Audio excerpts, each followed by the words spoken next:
Welcome to the Z Files. You're Zooming with Ellie Crystal from crystallinks.com.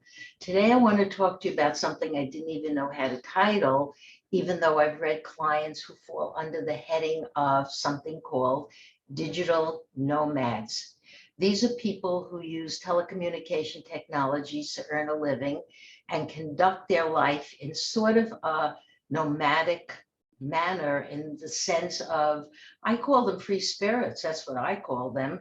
You know, they have accrued a lot of information. Many have started their own company based on what they've learned from other companies, and they decide to form their own company, or they just work at the high end of a technology company or business where they can live anywhere they want.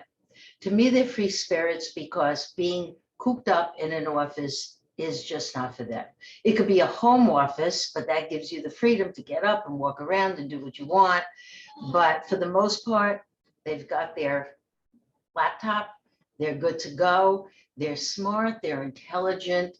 As far as their backup goes, many of them have made a lot of money, become famous in an industry, and have figured out a way to earn a good living, not just any living, and be free to travel wherever. I first learned about this, not by title, but by client years ago, when I had a woman client who had been working for some kind of a technology company for years. She was only in her 30s. She had graduated college. She was only in her 30s, and she decided she wanted to try and go in on her own.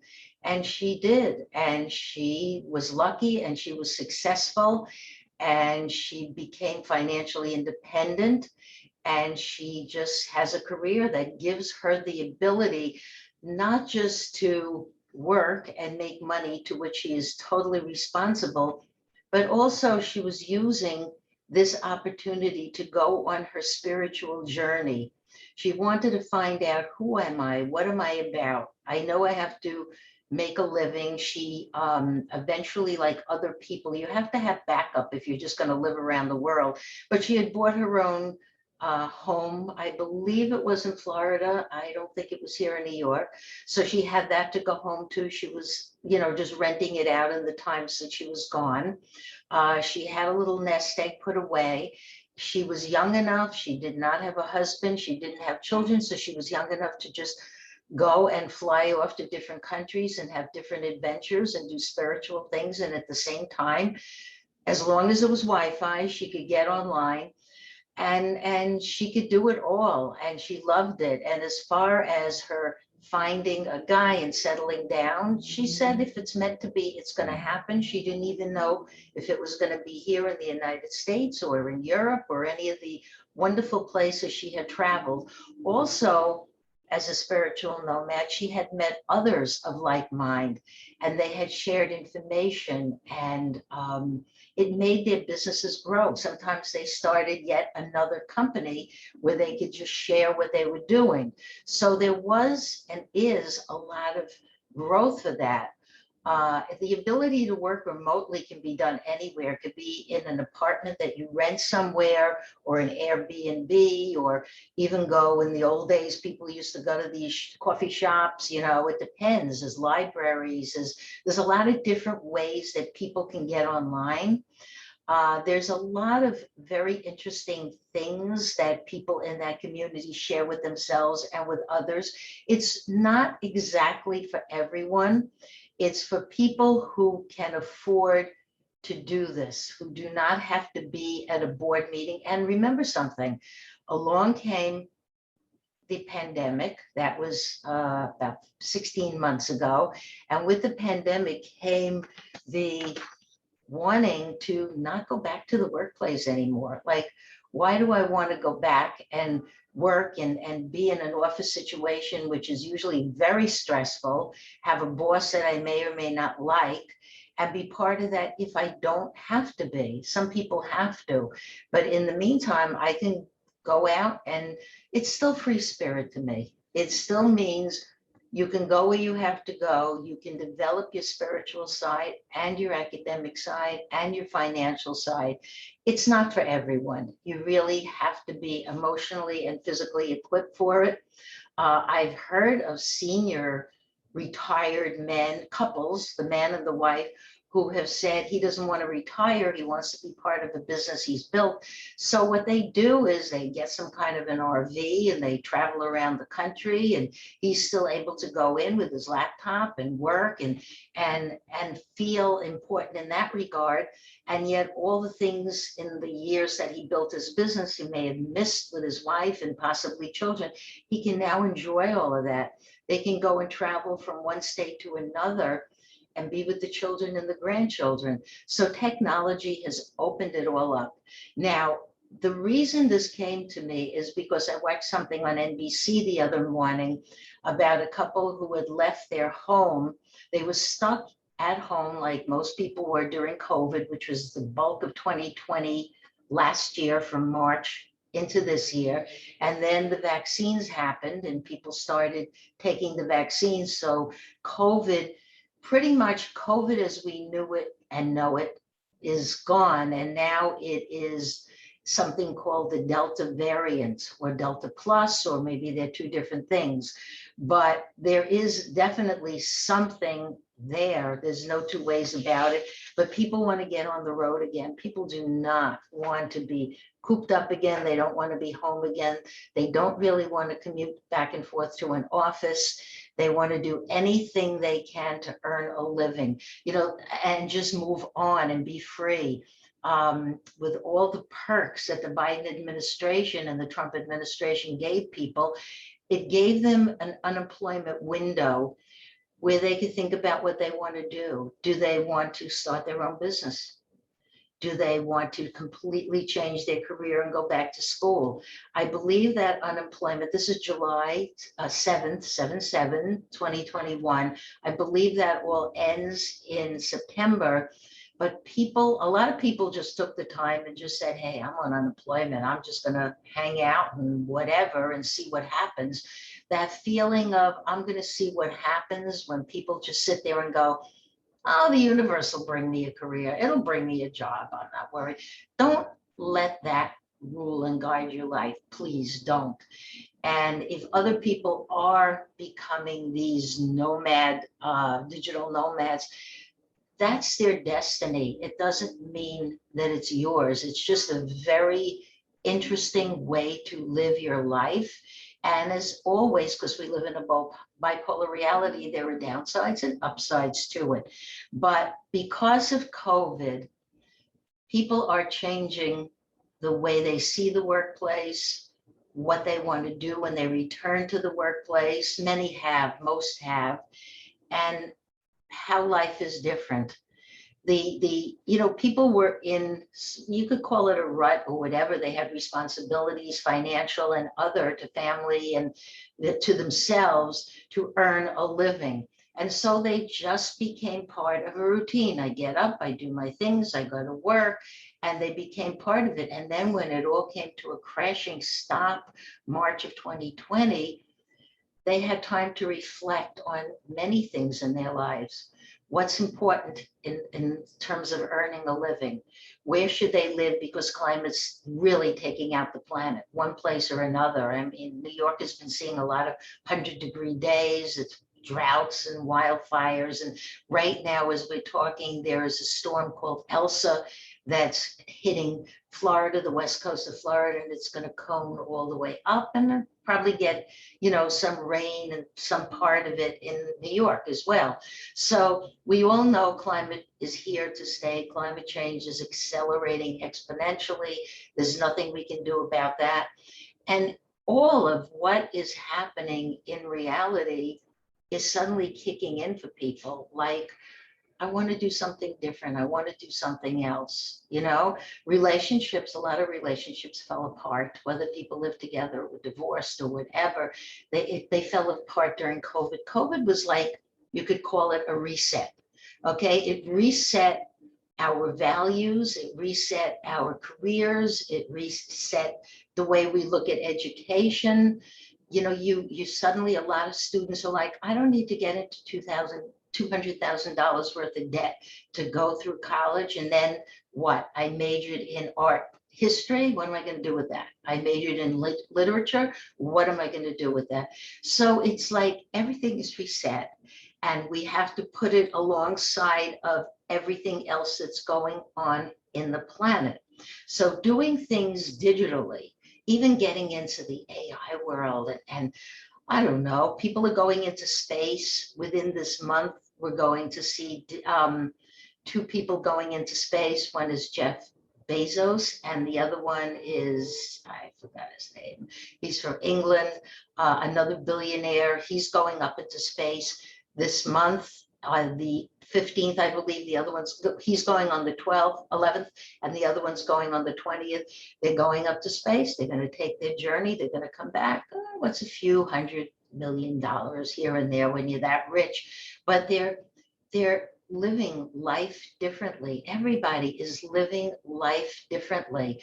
If COVID was completely over and done, we maybe would look at things differently, but there's still that feeling of, if we have the opportunity to get up and get out, let's do it. Let's use it. Okay.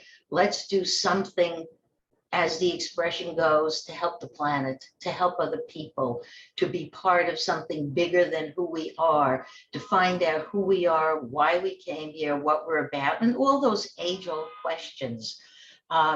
The digital nomad is the person who really could live anywhere, be it an Airbnb for 10 days or 2 weeks, or be it a rental place like they've always wanted to go and live in France or another country for a year. So they say, I'm going to do that and I'm going to be just fine. And that's it. Always remember, if this is that wanderlust is in you, you have to have backup. You need some money. You need a place to come home to. Okay, because if things get bad and the country is settling in terms of, you may just get lonely. You may just suddenly you wake up one morning and say, I'm tired of all of this. I want to go home. If you have family to go home to, great, be they parents or siblings or whatever. If you have a family to go home to, if you have your own home to go home to that you own, that you've subletted or just rented out for a period of time. It's always been an adventure, especially for young people, to go in the world. It's just that the digital age allows you to work while you're away, which is so amazing. I mean, money just gets transferred from this place to this place, and you just have your credit cards and you're just free to live your life. It's such a better world and a better life. It's just unfortunate that the climate is doing so much damage, but we're adjusting, we're adapting, and either we're going to live day to day and say, listen, tomorrow there could be a big storm that takes out the place where I live, or there's going to be an earthquake, or the pandemic, remember, is not over. So that can hit, and it is hitting a lot of people. It's like we took this summer, this is July, we took June, July, I know we're going to take August and September to just breathe, to just get out, to rip off those masks that were doing damage to people's skin and all kinds of things like that, and just be out there and just feel free, whether we're running in the sand by the ocean or climbing a mountain or anything. People need this break for freedom. How people are going to choose their careers in the future is anybody's guess, because we are reset, and we will continue to reset to what I call the end of the simulation, the end of our experience in this reality. I mean, that's a given, whether you believe in what I say, that this is a simulation, or you just look around and you just say, well, you know what? Everything's falling apart anyway. Digitally, I see it, and emotionally, I feel it. Intellectually, I know it's so, whether I want to face it or not. But we're going out there as digital beings, and we're not sure where we're going, what we're doing, what life is even about. And we're just taking this 4-month hiatus. But because of, I love technology. There, to me, it's like, oh my God, I wish we had this when I was young. But we're taking this time to move forward and make transitions in most aspects of our life. Uh, is the Delta variant going to drag us back into quarantine? Depends on the country you live in. It depends actually even in the United States on the state that you live in, because people who are not taking the vaccine, they're starting to get sick with this Delta variant, and they are not, they're going to spread it. And I have never told anybody you should take it or shouldn't take it, because I believe that's completely what your guidance is, your choice, your call, your whatever. But I just say, no matter what hits your community, your life, always have a degree of preparedness. Try to have a little money in the bank or a credit card, but sometimes a credit card won't work if we have yet another attack, a ransomware attack or a hack attack or whatever they call it, and the power grid goes down and then your credit card doesn't work. Always be prepared. Keep things, keep money, a little money with you, depending on what you call a little money. Money, keep everything close at hand, the car, the money, the medication, everything that you would need to survive if you had to go off grid for a short period of time. These people who are digital nomads, they may wind up in a country that they've always wanted to see, and then their power grid goes down, and then there's no access for them. So it's think ahead, please. Plan, be prepared, definitely with things like water and medicines and things like that that you may need. If you do have any serious illnesses, you really should not be a digital nomad unless your illness is something where you're making a bucket list and saying, hey, you know what? Doctor said, got 6 months to a year. I'm off to see the world. Um, you have to plan your life accordingly based on all the internal factors, that's your spiritual development and your health, as well as the external factors, which is everything in your life that affects you. And actually the internet does, because the internet lays the groundwork for so many other things. I'm not opposed to social media. I'm not opposed to all of it. I'm just living it as it comes. And there's nothing more that people can do but live it the way it is. But going back to the digital entrepreneur, that's what I called it then. I knew it. I didn't call it a digital nomad. I called it a digital entrepreneur. Are people who have thought through, after years of experience and some money, they have thought through how they can be independently living and traveling and being and growing in whatever time remains on this planet. So on that note, take a look at the articles. Now I've learned a new phrase, digital nomad, this week.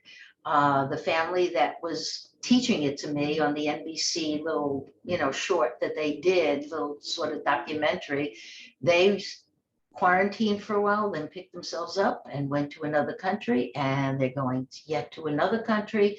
That's how they're going to live it.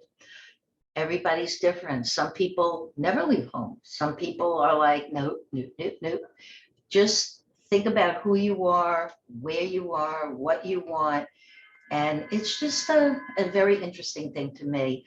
But know that technology, the digital worlds, AI, even UFOs, if you want to throw them into the digital world, because they're part of it, whatever it is, go out there, learn what you need to, enjoy whatever you can, and let's see what happens in the fall. Thank you for listening. I shall be back again. Bye for now.